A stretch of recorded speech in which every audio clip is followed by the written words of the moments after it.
មនុស្សស្រីកុំមើលងាយប្តីក្នុងជីវិតអាពាហ៍ពិពាហ៍មួយកត្តាសំខាន់បំផុតដើម្បីទ្រទ្រង់ស្នេហាឲ្យគង់វង្សនិងយូរអង្វែងនោះគឺការគោរពគ្នាទៅវិញទៅមកការមើលងាយប្តីមិនថាដោយពាក្យសម្ដីទឹកមុខឬអាកប្បកិរិយាណាមួយនោះទេសុទ្ធតែអាចคล้ายទៅជារបួសលាក់កំបាំងដែលបំផ្លាញទំនាក់ទំនងពីខាងក្នុង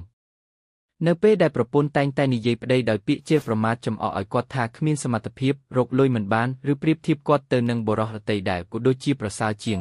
នោះវាមិនត្រឹមតែធ្វើឲ្យប្តីបាត់បង់ទំនុកចិត្តលើខ្លួនឯងប៉ុណ្ណោះទេប៉ុន្តែថែមទាំងបំបាក់ចំណងស្នេហានិងក្តីស្រឡាញ់ដែលគាត់មានឲ្យប្រពន្ធបន្តិចម្ដងទៀតផង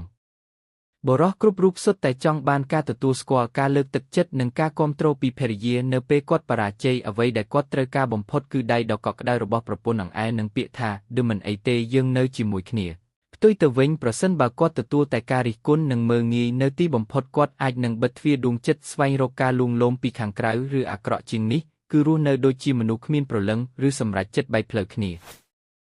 ការគោរពមិនមែនមានន័យថាត្រូវយល់ព្រមតាមគ្រប់យ៉ាងនោះទេប៉ុន្តែជាការទទួលស្គាល់ថាប្តីគឺជាដៃគូមិនមែនជាអ្នកខ្សោយជាងឬជាអ្នកបម្រើឡើយបើមានការមិនចុះសម្រុងឬខកចិត្តនឹងរឿងអ្វីគួរតែអង្គុយពិភាក្សាគ្នាដោយស្មោះត្រង់និយាយពីអារម្មណ៍របស់ខ្លួនដោយមិនចោទប្រកាន់ឬប្រើពាក្យសម្ដីធ្លាក់ថ្លៃជាឧទាហរណ៍ជំនួសឲ្យការនិយាយថាឯងគ្មានប្រយោជន៍អ្វីសោះគួរតែនិយាយថាក៏ខ្ញុំមានអារម្មណ៍ដានតឹងនៅពេលឃើញការងារផ្ទះមិនទាន់ចប់តើយើងអាចជួយគ្នាបានទេ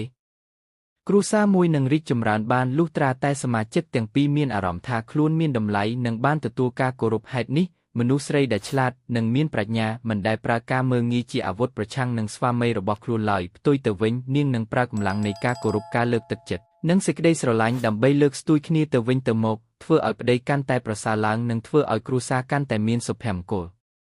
សូមចងចាំថាប្តីដែលត្រូវគេមើលងាយប្រៀបដូចជាដើមឈើដែលគេកាត់រុះស្ងួតហួតហែងបន្តិចម្ដងចំណែកប្តីដែលត្រូវគេគោរពនិងឲ្យតម្លៃប្រៀបបីដូចជាដើមឈើដែលមានទឹកល្អលូតលាស់រឹងមាំនិងអាចឲ្យម្លប់ដល់គ្រួសារទាំងមូលបានយូរអង្វែង